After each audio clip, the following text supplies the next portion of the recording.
Okay, I'm here with Too Good. I'm going to do another one of my interviews. Last time we had a talk, it was like a sort of general picking your brain about esports things, but that was like over a year ago. Well, it's nice of you to mention that, but it was over a year ago though, okay, so a lot has changed since then. So actually, to start this out, I wanted to pick up with some of the things we talked about then. So one of the things that I remember discussing was, we were discussing like, League of Legends, that was when it was just starting to get really big, was like in the first part of 2012, because that's when all the IEM, etc. had like fully embraced it.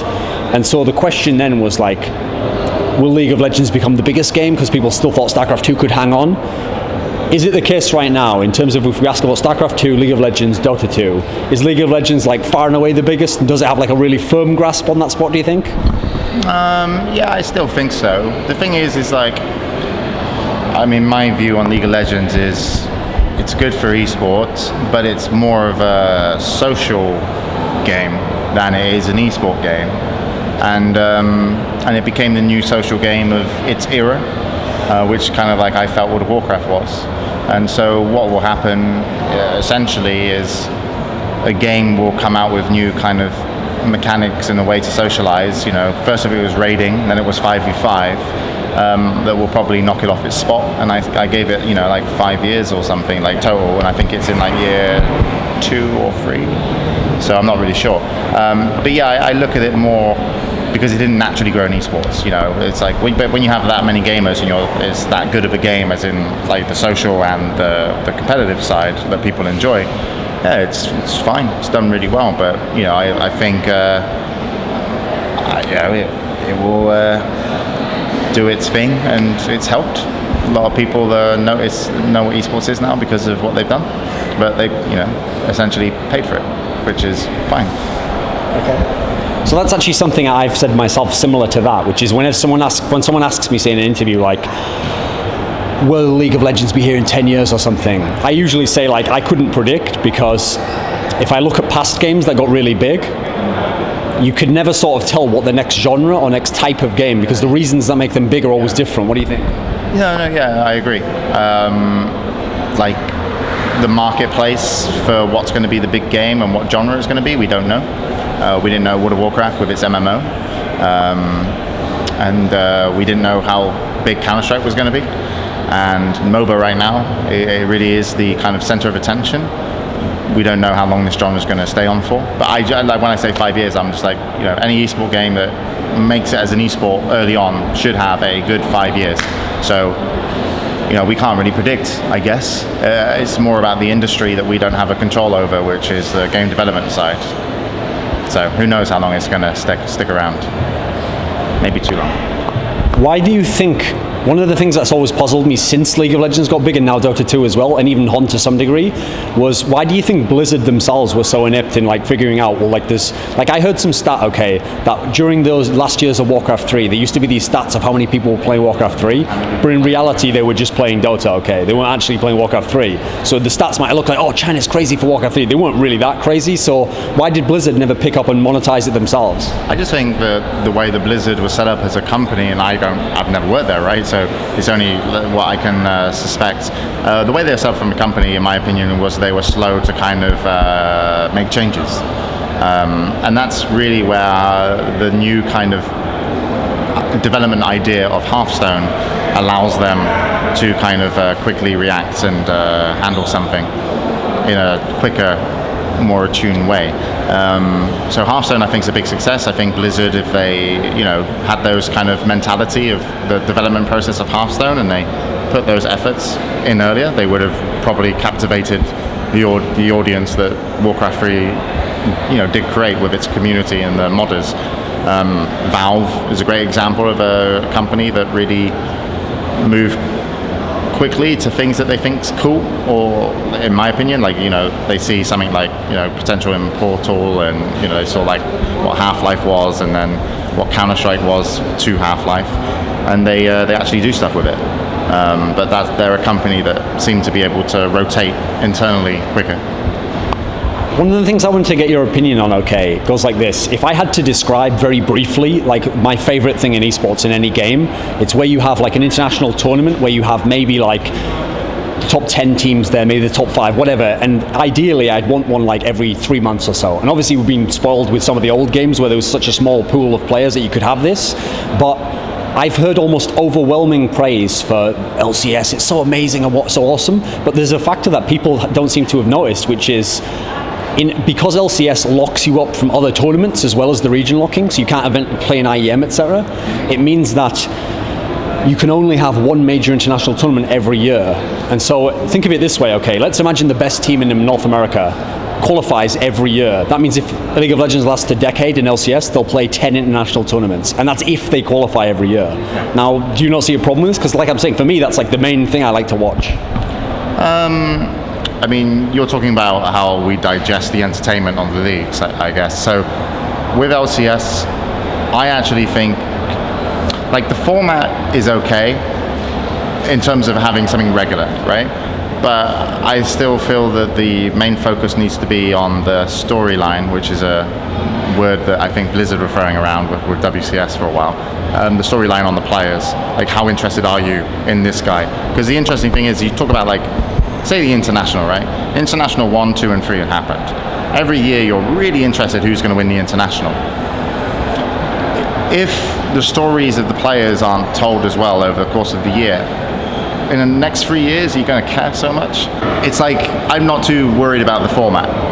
I just think it's like, how do we keep people interested? And I think the international does an okay job, but it needs to do a better job. I think LCS does, I'm not really sure because I don't watch it that much. I don't want to have too much of an opinion on it. But I know that WCS does a pretty bad job, in my opinion. And I don't think the games or the StarCraft 2 within WCS, which having that similar thing as you said, you know, has become less, like more stale. I just think people care less about the players and the storylines now because they're actually, you know, they've got worse. But there's problems you can pick at LCS. Like the main concerns I have is like the kind of nurturing of talent. So if you qualify into LCS and you get in, you obviously get a good contract. If you get knocked out of the LCS, what do? Do you spend a whole season like flipping burgers and then trying to get back in? It's quite weird for me. I don't think it's as starry awesome as maybe it's painted. Because obviously this is like a contrast to Dota 2, because sure the international exists as one big tournament, but in theory, if you really want, you can be like Alliance, you can go all the way to China and play a tournament there if there's money on the line, you know. And it seems like Dota is getting more and more lands every month, where in theory the top teams, if they want to win the money, they can go. Yeah, I just think Valve's kind of overall philosophy of it is, I remember watching an interview of Eric Johnson, I won't be able to quote him because I won't remember exactly what he said, but the kind of message was, international is great because it's really big, but they want the other tournaments within the season to be somewhere closer to the international. And rather than, you know, from what I can tell, you know, rather than just kind of be like, we're going to pay you to do this, it's they create the opportunities for people to kind of thrive within the infrastructure of Dota 2 and Steam. And I think that's a much more esporty way, because that's the way we got Counter-Strike up and also Quake up, was the companies were proving themselves to be who's going to stay, who's good, who's sticking around. And within Dota 2, I think Valve have creating a place where these tournaments will be able to, in the future, 1 to 2 years' time, really be leveling, like getting closer to the international. And the international will always be that prestigious one-off kind of Super Bowl, but there will be a lot more, hopefully. And Dota 2 Valve do it so much better than I think, you know, Riot, sorry to say. Even if LCS has issues, numbers-wise, it's still like knocking out the park. Even like for example, some of the regions I'm not that interested in, but even the bad games still get lots of viewers. Whereas the thing about the international is, for a week, it can be the biggest tournament in the world, okay? But then the question is, after the week's done, and you've got the rest of the year with these tournaments like I'm describing, that might be very competitive, they aren't necessarily going to get the same sort of viewership. So where does Dota 2 actually fit in a world where League of Legends, it has to coexist? It can't like just beat it out and take over a League of Legends. It doesn't need to. Like you say that the numbers on LCS are great. Yeah, they are. But the game base is huge. And, you know, Riot spent their money making that concept. and it's a great concept. In my opinion, it really gave that game a kind of longevity and created professional gamers, which is fantastic. So big game, big numbers, right? With the international, that does help the scene overall, but it goes back to what I said. It's like, if we want to start for example, if I want to start a Riot, a League of Legends tournament, I can't do so within my kind of, scope of being able to, not compete, but make it manageable and worthwhile. But within Dota 2, you can. So I think it's better that they leave breathing room for the community, the organizers, to work with the community to show where the growth is and what people are attracted to in terms of show concepts, tournament designs, entertainment factors, and actually allow many different people have their kind of shot at how do we make Dota 2 big outside of the international, which essentially should help Valve with the international in terms of if they can learn from us. But with Riot, it seems like this is, they do it this way, and there's not enough room for the community to start their own projects to complement what Riot do. And it isn't stale yet because of the numbers are still great. But I think the kind of idea where the community can take Dota 2 will add more longevity and maybe even bigger numbers than League of Legends in the future. Was it a mistake to keep Dota 2 in beta for so long? I don't know. Like, if I was a game developer and I was working at Valve, I'd be like, just agree to everything they say on that kind of side of things. They're in a unique position. They have Steam, and they're Valve. So if you want to keep it in beta for so long and then do an announcement of release by the international, it probably works out really well. I don't think Valve necessarily need to do the marketing routes of hype with all their kind of games and genres. And I think Dota 2 it's more than a game. It feels like a service. Dota 1 was the game. Dota 2 is Dota 1 with a service attached to it. And part of perfecting the game was perfecting the services, the Dota TV and the matchmaking and new systems to a lot of competitive games. So by keeping it in beta, they probably got the best product rather than hiding and releasing.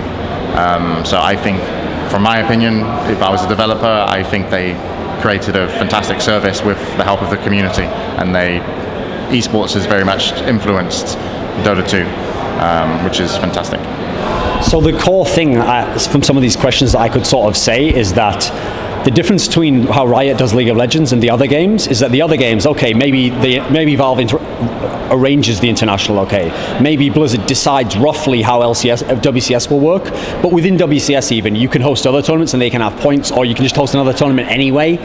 Meanwhile, in League of Legends, Riot sort of says, well, we know best, and so at least in these regions, we're going to have, these teams will only compete in these tournaments. Yeah. And so it's hard to know if they say that we know best, because I don't know their kind of communication with the community. But they get the final say anyway. Yeah, but in many ways, so to Blizzard, when you want to do an event with points, right? Because you have to work with Blizzard, so they can have the final say on some stuff if they don't like what you're doing. But I don't think there's enough natural room. I don't think there's enough room for creativity around the Riot structure for the community to be the creative influence. But they have a great team. Like, they have some of the best commentators in esports right now in terms of the amount of times they've commentated. They're very well presented, and they can still look at the other industries and take ideas. But essentially, more minds are better than, I wouldn't say one. Riot's not that kind of company, but I like the idea of watching everybody in Dota 2, and I like the idea of StarCraft 2 before WCS because of that, in many ways. I thought before WCS, StarCraft 2 for me was way more appealing. I'm not a big fan of WCS right now.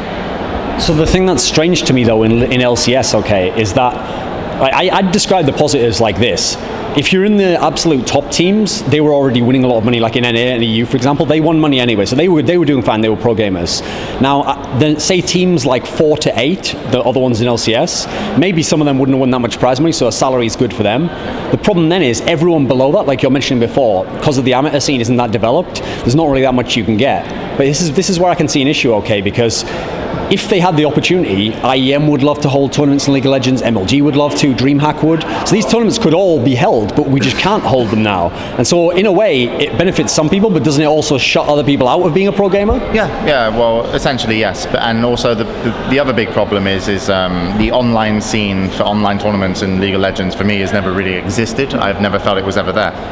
So, you say Intel Extreme Masters running their own tournaments. If they didn't have the big teams, it wouldn't be a tournament that they would kind of want to work on, because you don't want to run like amateur. But I'm meaning if they had access to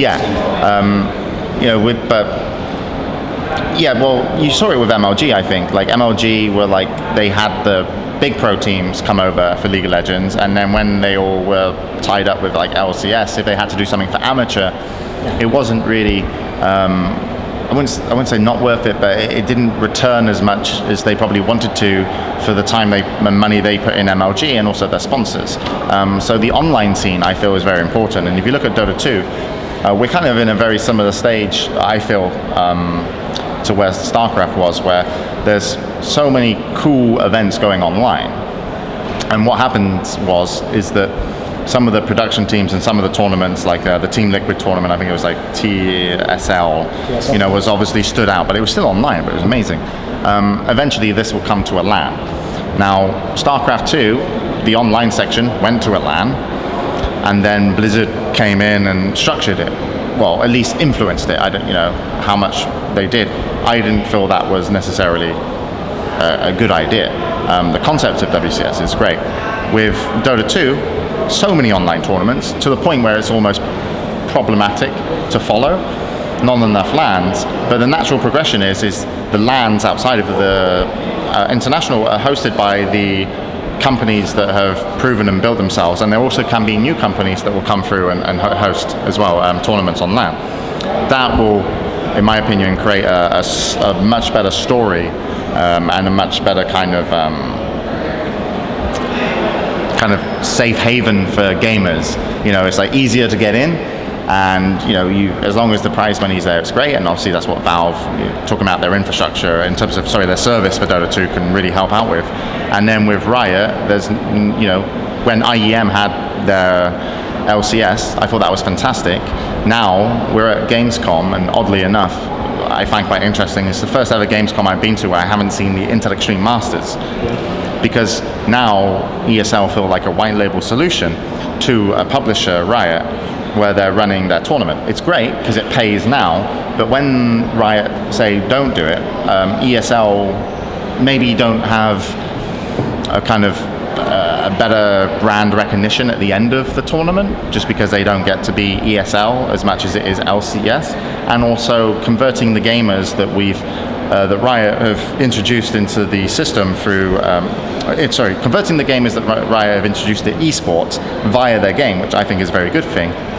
Will they stay with ESL, or when League of Legends is gone, or will they just ignore the esport company that ran it and go back into another game? Essentially, we want the people that Riot bought in to, when that game either goes, we want them to also be attached to the competitive side and the brands, which are like ESL, MLG and stuff. So I feel the waving the LCS and Riot flag and isn't necessarily as good as well for the kind of what's going to happen next, because Riot aren't going to become an esport company, ESL still are, and how are ESL going to come out at the end of the contract? So this is something I want to ask about, because essentially what happened was, I could describe it like this, okay, when Riot came in, they used the existing infrastructure, okay, so you had DreamHack, MLG, they sort of worked their way up as the tournaments would take them on, as they became bigger and bigger. Then eventually, I'm paraphrasing here, obviously, they sort of just like decided, okay, well, we're going to run things now, and you guys can be involved, like you can maybe have an LCS day, or if you're actually ESL, you can run our LCS in Europe. But the problem with this arises like this. I can see two ways it could go, okay. Either someone like IEM thinks, well, we want to have IEM again and have it be a real world championship. So our solution is we look for another game that's going to have huge numbers or maybe even bigger, and we go, right, we switch to that completely, or we become just another sub-vehicle for LCS and other tournaments, maybe if that's how it becomes with Blizzard. Which of the two do you think is more likely for the companies like DreamHack, MLG? For something like Intellectual Masters, I think it would be Game Changers, for sure. Like, just because that's the brand you're waving. Just the next big game? Yeah. Oh, I think Intellectual Masters could do a great job with like Dota 2. But the production team is maybe really wrapped up with LCS, and LCS pays good, pays the bills, right? Pays now. I'm not always answering the exact question you're asking, but yeah, I think like game developers and publishers are still the most, they get the most benefit out of esports.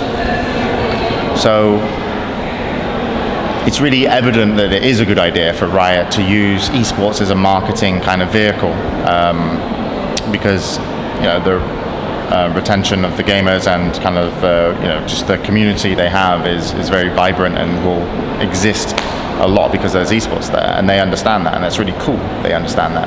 Do they need to do it themselves in such a big way? I don't know. Like, it depends on how the company, I guess, works. Like, I always feel there's two types of companies: one that will let the product speak for itself, and one that will want you not to hear of other products. And I always find that Riot will wave their flag a lot higher than anyone else's, just because they want you to be Riot, Riot, Riot from the next game on, and just you love that. And the interesting thing about the international, did you ever see a Valve logo? No. Valve, they were like, no. It's the international. It's about the gamers, it's about the players, and the focus was, a celebration, obviously, of the. Well, this is what I think. It's like a celebration of the game, but it's also like, how famous can we make Dendi out of this, and how famous can we make these players? Not how can we keep this community that watches Valve and make them stay with Valve? You don't need to send that message if you let the product speak for itself. And sometimes you'll get more people play Dota 2 from the community. And I think Riot, just in my opinion, are very much like, this is the Riot brand.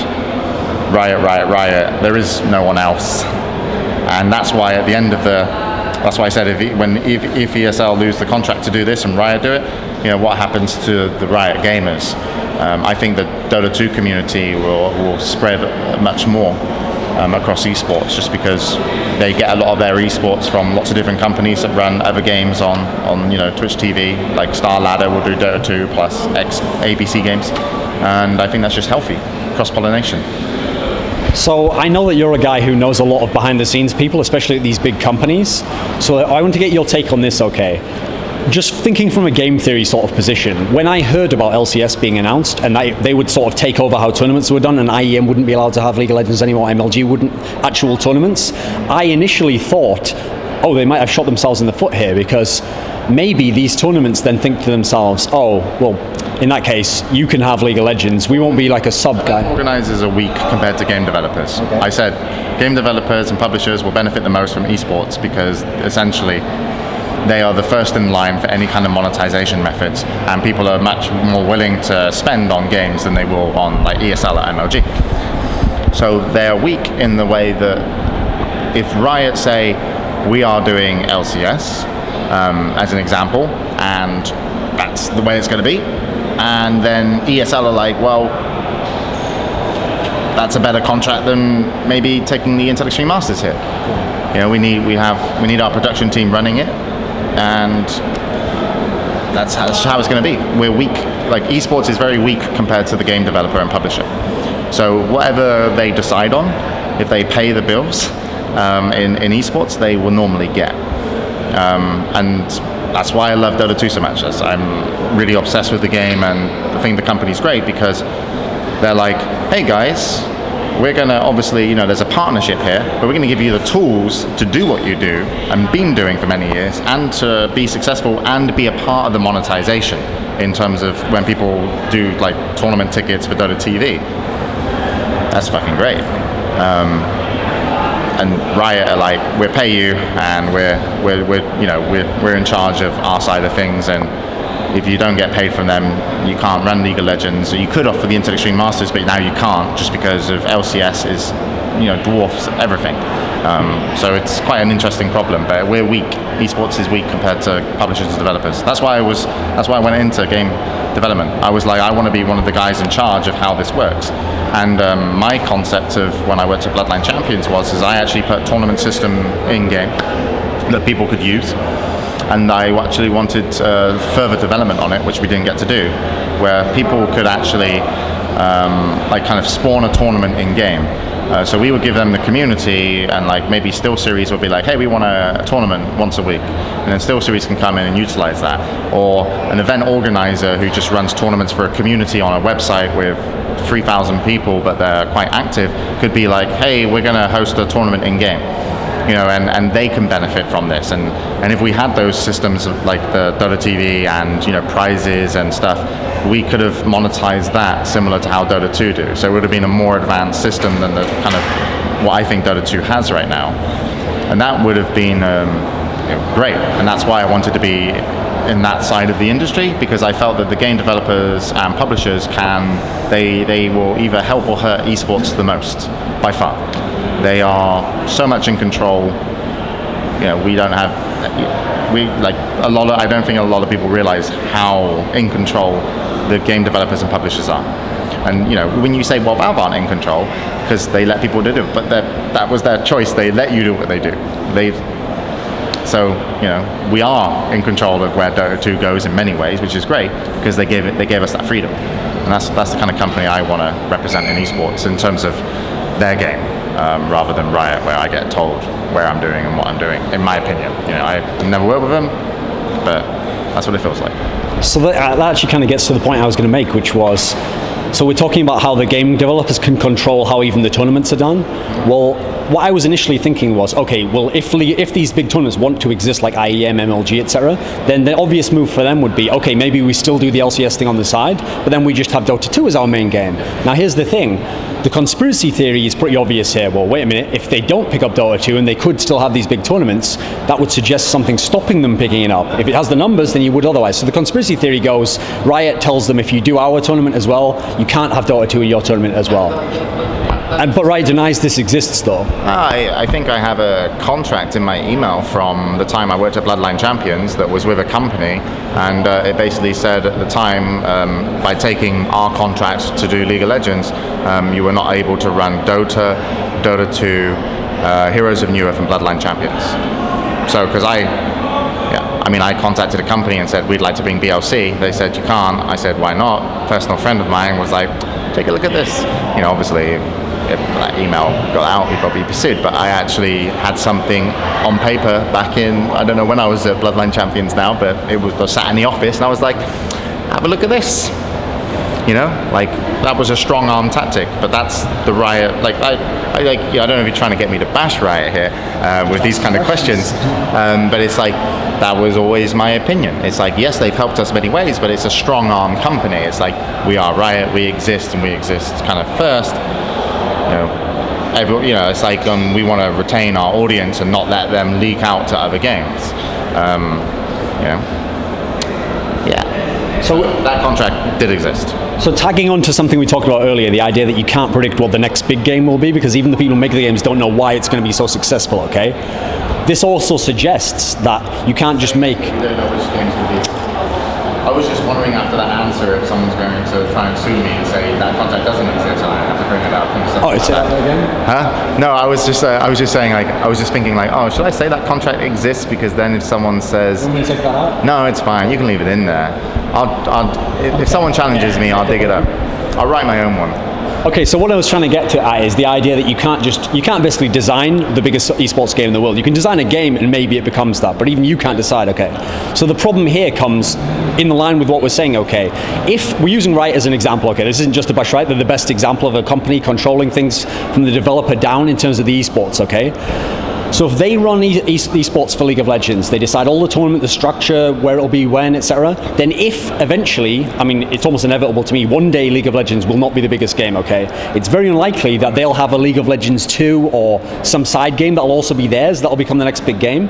So if they've taken over everything and they control the structure, then when their game essentially dies, and as a company, they're no longer in that position, if all these other companies have become sort of like Riot's bitch and they just do whatever they say and they're just like a sub-version of Riot esports, even in different countries, then doesn't the infrastructure to esports sort of die? Changes within those companies based off the contracts. But doesn't that mean it'll sort of wither away and then it has to regrow the same way it already did? Well, the thing is Riot's a double-edged sword. They have created something amazing.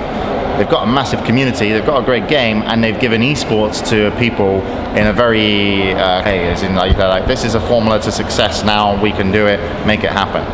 Afterwards, yeah, sure, if ESL and everyone lost Riot's contracts, I'm sure it would hurt every company. And the companies that have built themselves up in terms of like, built their company up in the way where if they lost Riot, they would have to reshape the company. That's what you have to do. That's what companies will have to do in esports. But like that's why if Riot disappear and ESL, I find are a strong brand at the end of the relationship, and then other companies, when Riot's gone, there's obviously going to be more games. They will look at to ESL and go, oh, ESL, that company behind, maybe LCS in a way, like more so than like, oh yeah, Riot did this. That's how we're going to have to do it. And yeah, so I don't know. Like, I don't know if that answers your question, but it's like, yes, it will drastically change some companies. I mean, look at NASL, for example. Like, sure, they had StarCraft 2, then WCS happened, went to MLG. I'm sure NASL were hurting. I'm sure that they might have even put some of their employees on less time. I wish Lauren Elise was still there more. But the point is they picked up World of Tanks. World of Tanks works for their company, and doesn't work for NASL, but works for Hero Level Productions, the company behind the stuff. So they've created a white label solution, Hero Level Productions, to handle external contracts.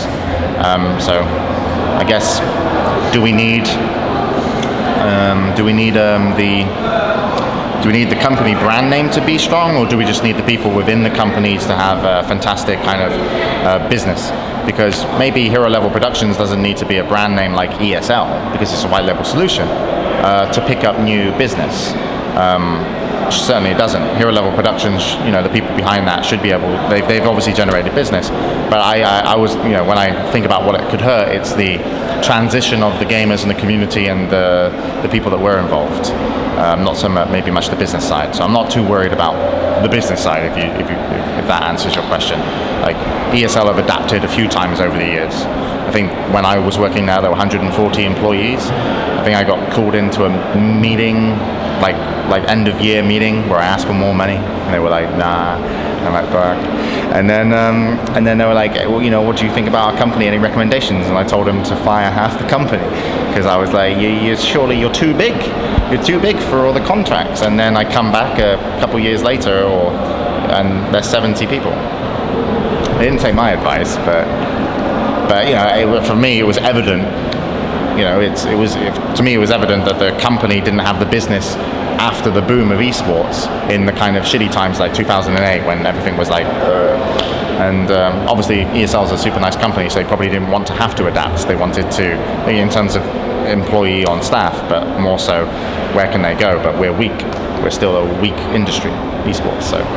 So the way I've been thinking while you've been talking to tie some of the threads that we've discussed already goes like this, okay? I'm going to tie it all together, okay? So this will sound like a weird statement, okay, but actually I think my favorite tournament circuit calendar was actually the CPL Painkiller Tour, and the reason I'll describe it is like this, okay? So we've talked about League of Legends having less like international tournaments, Dota 2's gradually perhaps getting more with MLGs and stuff. The reason why I think this was my favorite, and maybe this is like a hardcore gamer opinion, I don't know, is because like for me, when you talk about storyline, I've heard this used a lot, narratives the way they always describe it now, and that's why they want WCS, so it's like, oh, this person won the European one and now he's going to play the Korean champion, and they want it in League of Legends, oh, this was the whole season storyline. But to me, the actual storyline isn't as good in a long season, because for example, I'll give you an example, okay, LCS NA in the first split, there was a team called Curse who performed very well, better than expected, and they were second until I think the last week of the tournament, of the regular season. Then they dropped off, partly due to a roster change and some bad moves in game, Then they did badly in the very short playoff period, and so at the end of the season they'd finished like 4th. And so that's not really actually a story. The story would have been, because the story in the end is just they finished 4th in one tournament that lasted a long time. It sounds like there was a story that, they were top all these weeks, but really they never got a placing, whereas in this format I'm talking about, to me a real storyline's like I finished 3rd here, then 8th because I lost to this guy here. And that's also, I agree.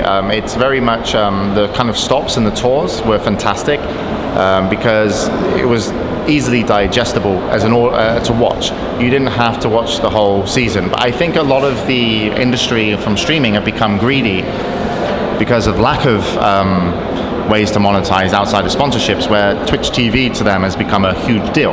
How many hours can we have on Twitch TV? How many people are going to watch us? How many uniques? We need to get these Twitch TV numbers up and running, and really all it does is just kind of null the kind of content in terms of it just becomes less striking, and maybe has overall I don't know if it has a better or worse impact, like this method or these one-off stops, but as me, as someone who's like will watch stuff, I only watch the WCS finals these days. I don't care how they got there. To me, that feels like I'm watching another, dream hack or something, because I'm like, oh shit, these players obviously got here. I don't care how they got here. I just want to see what happens now. International's the same thing. It's like a 5-day event. My ideal kind of, like when I was a Bloodline Champions esport manager, I created a tournament which was basically Bloodline Champions would be the game, and and on the website, like Bloodline Champions, it would have a kind of WVSG kind of system of points, and we would go to like Assembly for a stop. So it'd be like the Assembly Championships, maybe have a different sponsor. Bloodline Champions would obviously put in some finances, Sunlight Studios and Funcom. And then we go to all the existing esport stops, and we very cheaply create a 6 to 8 stop storyline with a grand finals at DreamHack Winter. And that could have worked, but actually when I think back of it, I would prefer to have a summer season, like a 6-month, and then a potential kind of transfer period where like I don't know if I would want to control this, because it's kind of like the controlling method, but it's basically saying if you sign a Bloodline Champions player, every contract has to end at this day. Like imagine like the International, where after the International finished, everyone's contracts was up for grabs. That's fucking cool, right? So for a whole month or a month and a half after the International, there's no tournament and it's just contract negotiations. You're going to rejoin your same team or you're not.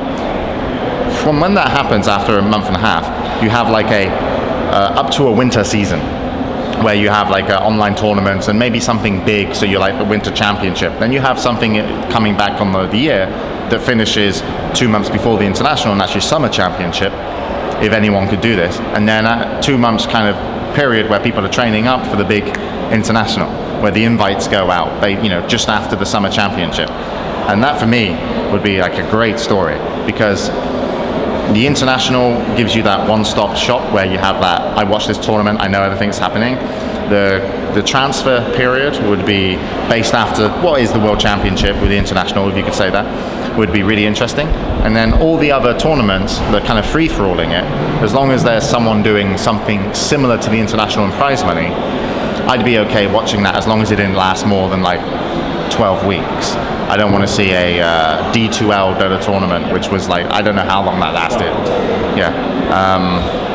But I do agree with you, like with my Bloodline Champions one with the stops, it would have been pretty specifically high points of entertainment. And then I'm fine letting everyone do their online cups. And LCS with the format, I don't follow it. I don't follow WCS much.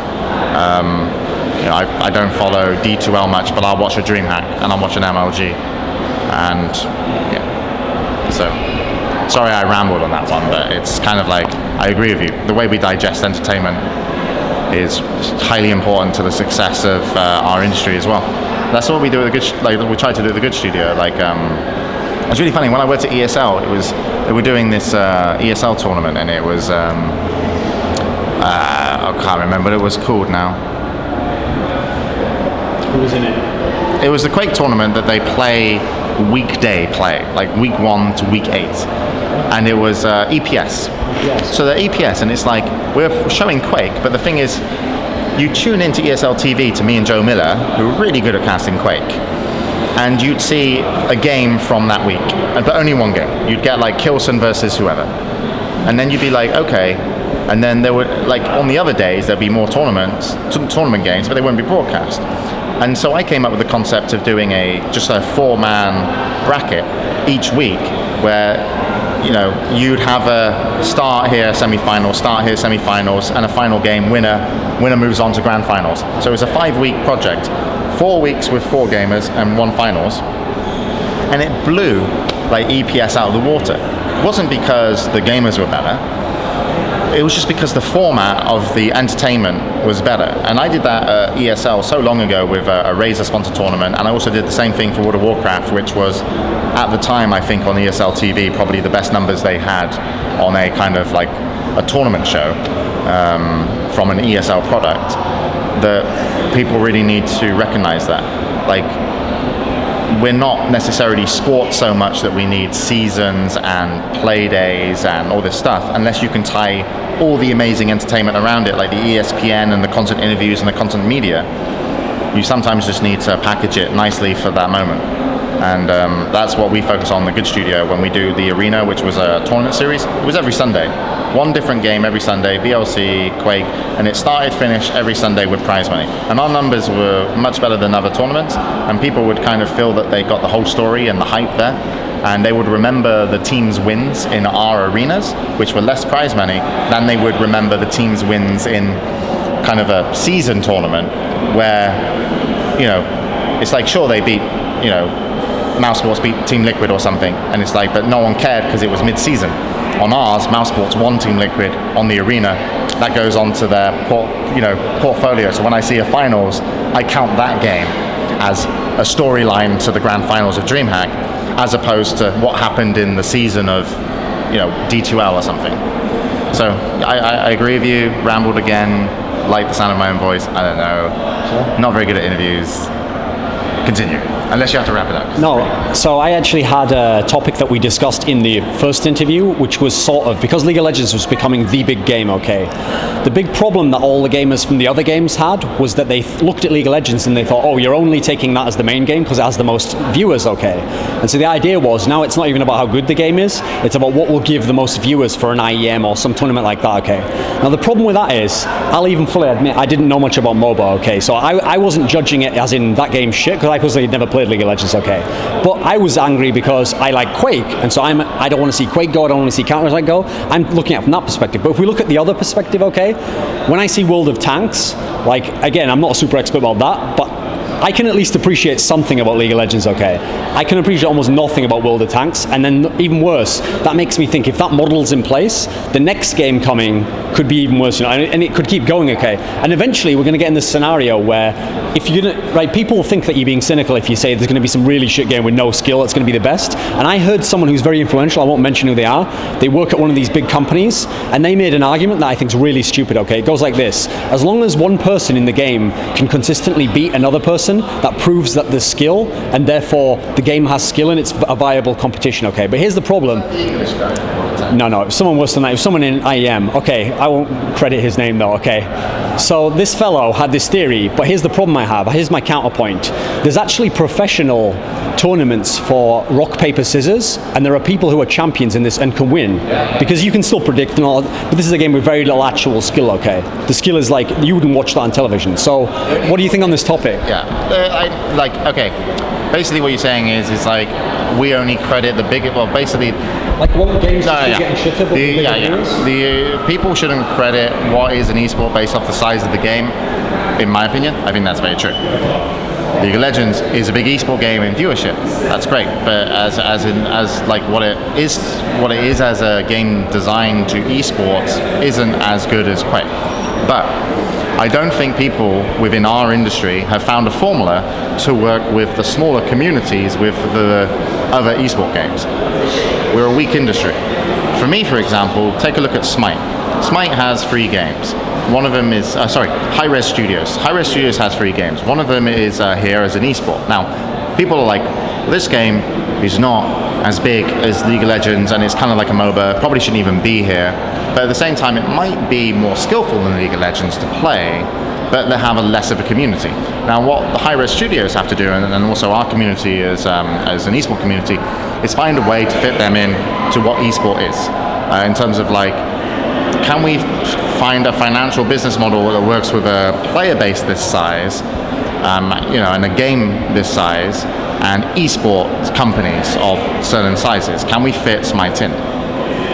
Because if we can, we've essentially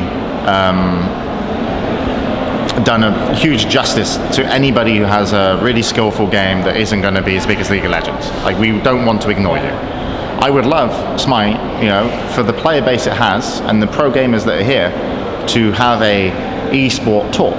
Doesn't need to have the viewership of League of Legends, doesn't need to have the player base of Legends, but it needs to work for them, and it could work. Agreed, yes, there's going to be really big, shitty games coming out in the future that will probably hit the esports scene. Doesn't mean they're the biggest esport game, it just means they're the biggest game. That's it. Like, that's a problem that hasn't really been solved yet. Like, in terms of how do we...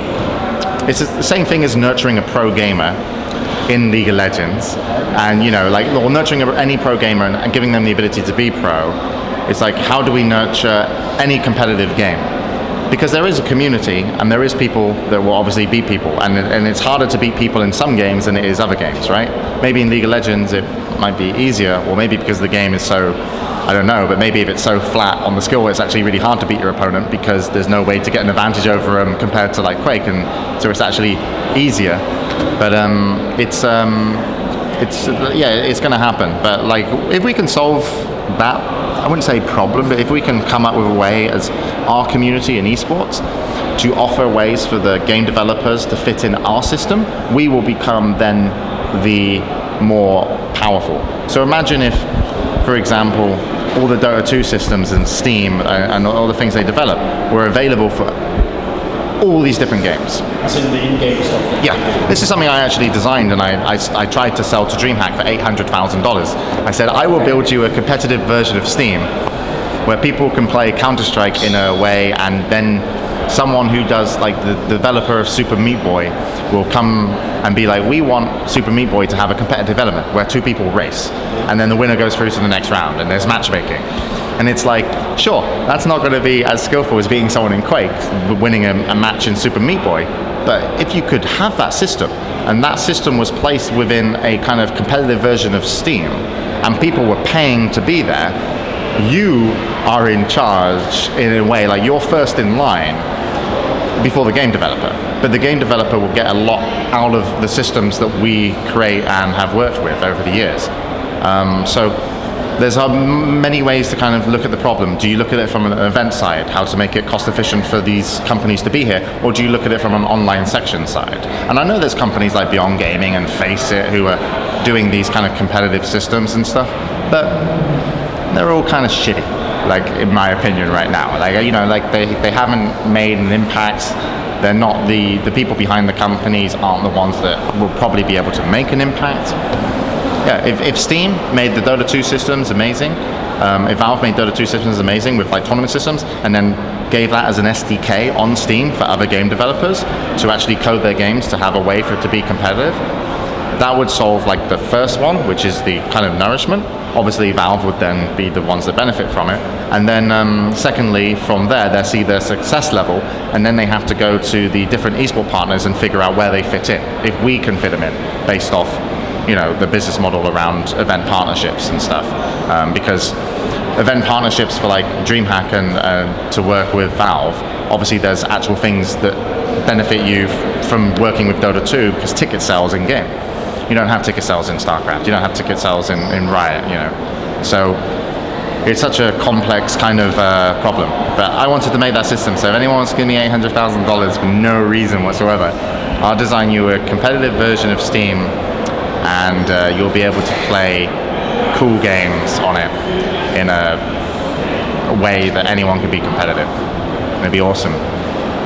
Okay, so talking about Dota 2 in the sense of how I have before, with like the big tournaments that are every few months, I've only started watching it recently. Okay, so I watched the international, then I went backwards and watched some other tournaments, and I was actually shocked to find that Alliance had never played Na'Vi in an offline tournament before that, and yet in theory they were the two best teams. Well, arguable whether Na'Vi was like second best or whatever, but these are like the two big teams you want to see, especially now what you want to see again. So was that just some peculiarity of last season? So they will beat multiple times now in the future. This will be like a normal circuit. I'm sure there'll be certain tournaments that they will both attend, but also Alliance was a new team. They weren't already in some of the existing tournaments that were happening. They both got their brand names in different ways. Na'Vi built it obviously over the internationals, but also they went to China and had a fantastic run. Alliance did the same thing, but they did it in best of ones. Na'Vi did it in best of threes. So they went around separately, kicking ass. Sort of like boxes. But it was true. And so when I was at the international and I was like writing notes up on terms of the teams, I was like, holy shit. I did not realize this. This is the first time they're actually going to play on LAN, and it was incredible in terms of the storyline to it. Which, ask the question again. How do you make it entertaining? Like, it's like with boxers, you avoid a match for a certain amount, and then you take it when the time is right because Don King tells you, it's going to happen. And it's like if you have a tournament, a season with every team in it. Sometimes it's maybe not as entertaining, but I think regional is quite good. Like I quite like the idea of a North American region, a European region, even is it CIS they say region? And then also an Asian region, and then actually having them clash not overly often. That's why I hate WCS. It's like, oh my god. I would be so much more interested in watching North America if it was just North American players. And then I'd actually give a shit how good the North Americans were when they actually played everyone else. Because they don't play them on a regular basis, or someone within their skill level or region or type of player. I fucking hate that. That was such a dumb move. It was fucking stupid. I lost so much interest because of it. I wanted to see who's the best North American player and who's up and coming. And when they go to season 1 and play the Koreans, how badly they get stomped. But then season 2, do they get stomped a little bit less? Or, and the whole idea of, Koreans are playing in North America, it's great because the skill level is going to go up. It's like, is it? Like, really? Like... In Dota 2, there currently aren't really Koreans, okay? They're coming out with a league now in Korea. That's going to be their chance in it. But Korea is very much like in love with League of Legends at the moment. So that's the big game there. Here's my question for you. From my experience looking at all these different games where Koreans have played, I actually am now almost entirely converted on the idea that if Koreans go heavily enough into a game, they will be the best country overall, okay? Like I even think in Counter-Strike they would have been if they'd have cared about FPS, because they had one team, okay, that had played no one, and they could still come third in big tournaments. So my idea is, in Dota 2, are you of a similar idea? If they get enough into it, are Koreans now going to pop up and be like international top 3, etc.? I actually think it's a really interesting kind of a really interesting thing about gaming is the kind of your nation's influence.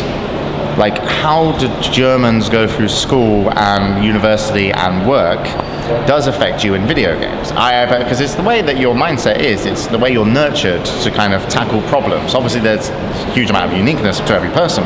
And I did like a talk in Valve for their documentary. And I remember I was like, I can tell, they were like, tell us about the nations. And I was like, well, the Russians and the Ukrainians, you don't know what the fuck they're thinking. And that's what makes them so dangerous. The Germans, I don't want to be stereotype, but they're very kind of, they're very precise on what they do, and there's a lot of thought and method behind it. And Sweden is like a great mix of stuff. It's very creative, and and I said, like, America, everybody kind of wants to be a hero.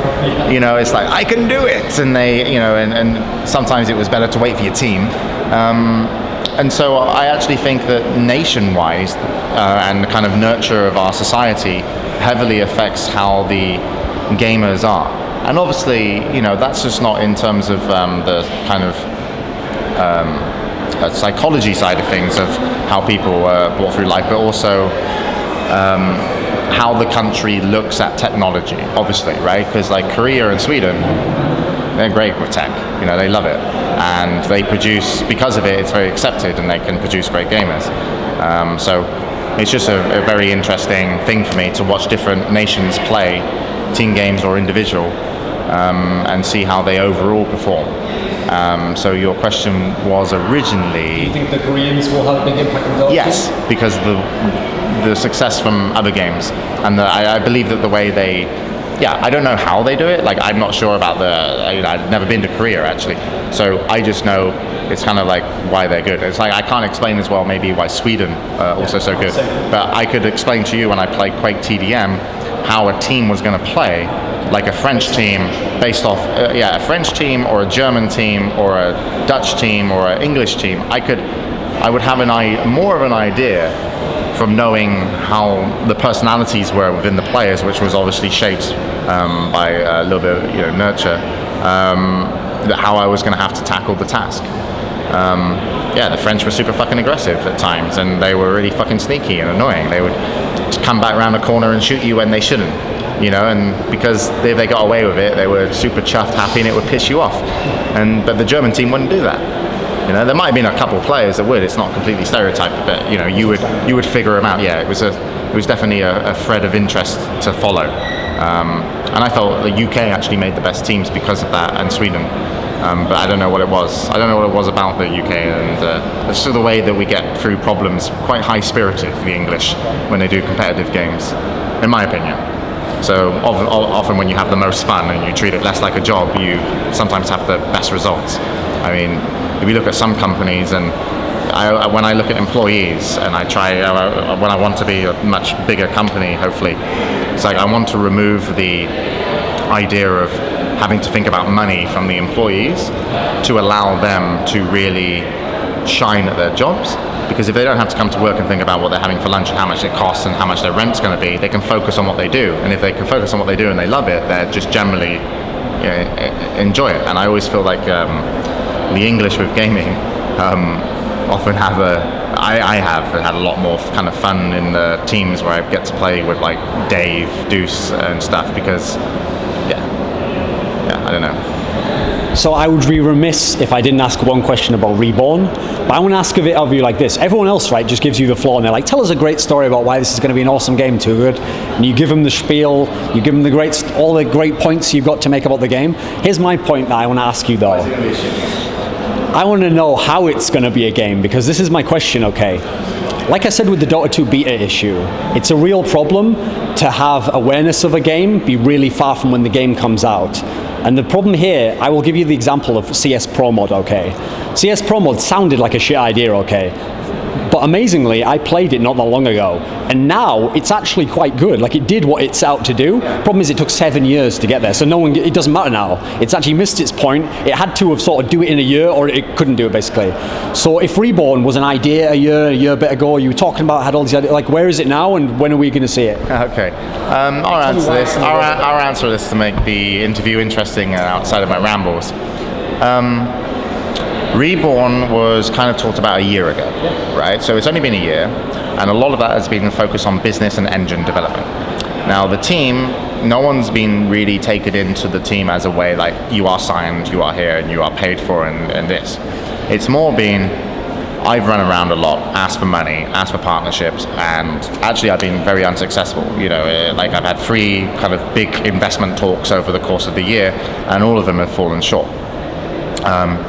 So I just constantly re-strategize. Why do you think that is? Well, think about it. It's like, an investor investing in a new game studio is like one of the most high risk. And for me, who didn't own a game studio, but owns the good studio, which has access to multiple gamers and also partnerships to more gamers, it has a thread of obviously being interesting, but essentially it's like the credentials maybe I have and the team aren't there, which is fine. That's okay. So the next step is I've re-strategized how we're going to get from where we are now, because we're in a phase, right? We're in kind of pre-production, there's engine work going on, there's not a lot of artists doing anything because you'd have to pay for people's time. So the core people have stayed around for a whole year, and we've done some really nice stuff and had some great talks.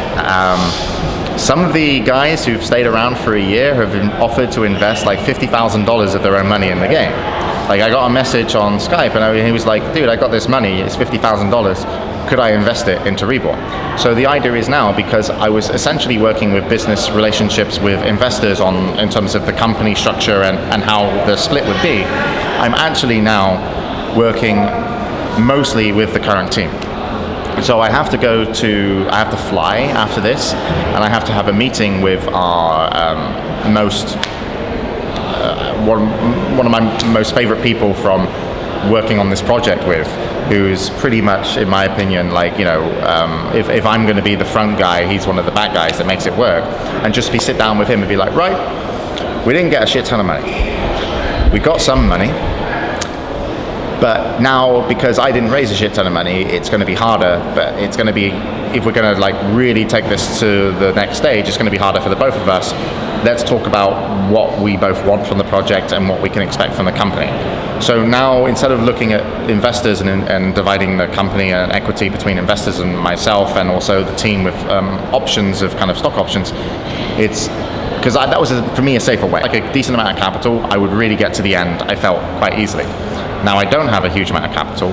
I'm working with the team to be like, okay, we need to get to a milestone, and I have all my plan done. I'm like, I've got development, like a good, like full-time development for 6 months, you know, from like a month away, and then from there, that's when I want to hopefully do a Kickstarter and actually show people what we've been working on for a while, and actually hopefully get some good artwork done. I mean, the artworks we got is great, but it's not all complete. So it's not I wouldn't say it's a problem, but with everything I've had going on with the current company, the Good Studio, and how that's kind of like handled itself over the 6 months and where it's going within esports, that was my big focus for the last 6 months. And now everyone knows the Good Studio is offline, it's coming back online. It's coming back online the same time as Reborn is coming back online in a proper way. And there will be a meeting show, and I hopefully will introduce everything that I've been working on. It's been an absolute headache. I smoked more cigarettes than I ever should, and you know, I just really hope the community will be behind what we do, and we're showing. You know, so far it feels like people might think we're like hyping the game, but in reality what we're trying to do is make sure we're doing it the right way, and making sure that we've done enough planning and testing, and you know, to make sure the threads of interest, even in game design, or threads of interest within technology, are the ones that we really want to move forward to. Like, we've changed engine 3 times, you know, and that's great if you can afford to do that. And I'm super happy our engine coder is pretty much like, hey, I earned a shit ton of money doing other shit, and you don't need to pay me for the whole development of the game, and he's just been able to do that. But he, of course, hasn't been 100% on the project over the whole year, just because I couldn't be 100%. Fox and Faz couldn't be 100%, and we were very careful in terms of when and why we would bring people in. So actually, when we start the project, to give you more information, we will start with a smaller team than the actual project holds, and hopefully off any kind of success or interest or Kickstarter, we will be able to bring in the other team members in a fuller capacity. But we did make sure that Fox stayed in university, and Faz worked on his job, and you know, people didn't move countries. So one person is moving country to Sweden, hopefully, based off the talks I have. And if he, you know, and I think, you know, he's a very good guy, level-headed. So if he comes to Sweden, that's really when it goes from phase 1 of business development planning and some prototyping, goes into phase 2, which is proper production. And I know the community sometimes will draw pictures of it should be so far along because it's been talked about for a year. But if you follow me on the internet, I can't play that much Dota 2 and develop a game. So I don't think anyone will be disappointed as long as we get to where we want, and we're going to be a lot quicker in terms of development. But what we have is, I like it, and I'm ready hopefully to take it on further. And I'm even talking to people here about it as well, because at the end of the day, I wouldn't even mind doing a partnership with a company here, and you know, having like them actually help finance it, just to make sure that we get where we want to within the right time scope. Because from the year of planning, if the game's not out a year and a half from today to 2 years, it's a failure to me. So in a year and a half, I definitely want something playable, like with a community. So yeah, it's been a real crazy ride. It's been fucking cool, and I'm really glad I made it public. Like a lot of people, like they give me like not shit about Reborn, but they're like, hey, Reborn, and I'm like, yeah, and I'm like, the reason you know that name is because I am the kind of person that if I make a commitment and I say I want to do something, I will do it as long as there is enough responsibility that I will have to do it. If I didn't tell anybody about I wanted to do Reborn and make the concept kind of come alive, I would have given up on it almost 10 times over the course of the year because there are so many hurdles. So I'm really happy I made it public. I'm sure I won't necessarily get a huge amount of stick, but I can understand if people are like, this game's never coming out.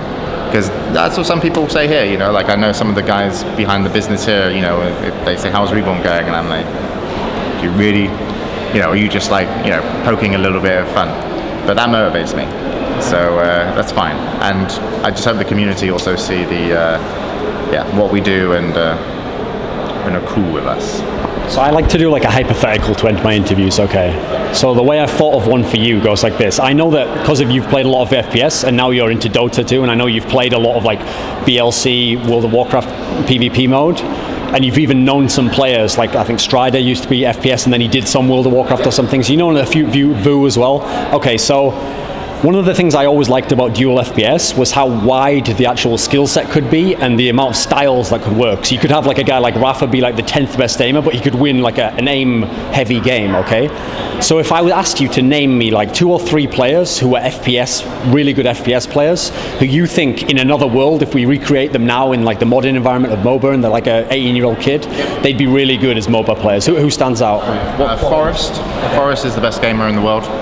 In the whole world, every game. Like seriously, Forrest. You told me this last time, but you really think Forrest is more talented than Cypher, than someone like, I don't know, like some Dendi? Yeah, I really do. I don't know, man. It's the way he digests information and handles situations. It's just, I think it's incredible. And he hasn't got worse. Like a lot of people when they're younger, they kind of get a little bit creative and they create crazy moments, and then they kind of assess the situation differently.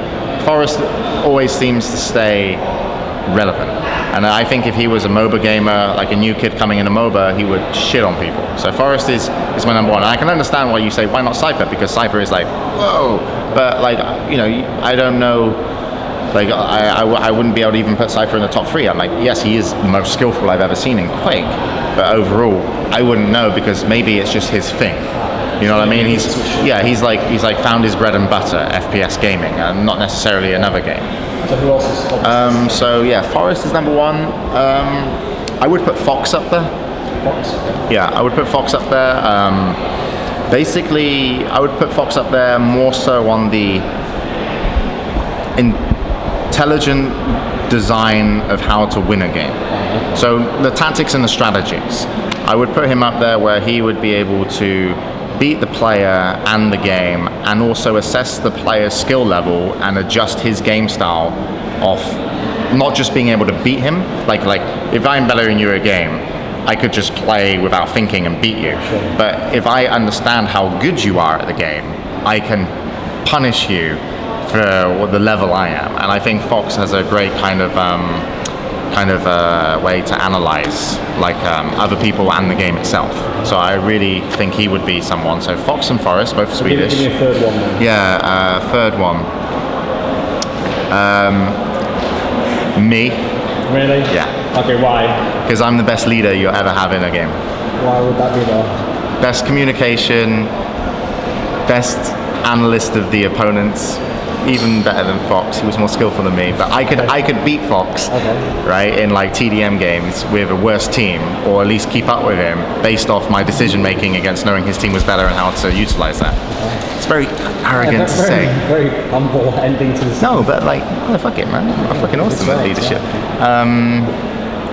Yeah, but it really matters. Like, I think there's some leaders now that you just can't replace, like Puppy and definitely Puppy, but like maybe Fear. as well. I just think these people, if you put them into other games, just that one quality and the ability to actually play the game is enough to go into like, you know, other games and really be a key factor. And I don't think it always has to be that skill element. It's also communication and leadership. And that was something I took a huge amount of pride in. So I'm giving it to myself. I'm gonna put myself number one now. I know it looks really bad, guys, but trust me, you have to be this arrogant if you want to believe you can make Reborn. But yeah, it's important. Okay, so do you have any final words or something you want to thank to end the interview? Yes, I want to thank you for making me talk a lot. I was very bored today. Gamescom is fucking boring. It's ridiculously boring. I have no connection to anything that's going on here anymore. I just stand outside in the ESL area smoking. So thank you, Thorin, for making my evening interesting as I got to talk about myself. It's weird. And no, just like all the community guys that have followed everything we and my friends have done in esports and just want to, you know, follow us and join us in the next steps. It's without, I like it, maybe it sounds overly humble, but without the kind of interest in the good studio and interest in Reborn and like, you know, I don't know what the fuck I'd be doing. And it keeps us going on a day-to-day basis. So, and it's great if you come say hi at events, and it kind of reminds us that we do a good job. Because when we do all the shows online at home, it's like you forget that you're, you know, you forget like it means something to someone else, and so it's really nice when I come to events. And I was really surprised. I went to America and everyone was like saying how good the good show was, and I was like, wow, I really want to put more work into that. But then I got drunk. So thank you to alcohol.